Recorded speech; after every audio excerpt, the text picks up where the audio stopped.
When you go back to your country, meet your relatives, and don't forget to come back to Kenya. Thank you.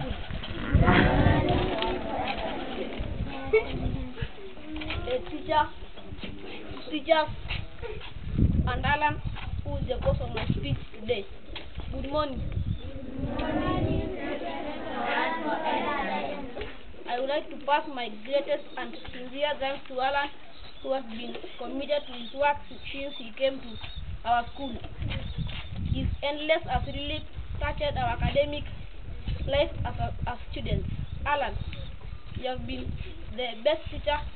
You have taught us how to respect each other and how to excel in academics. I now wish to say goodbye as we are part.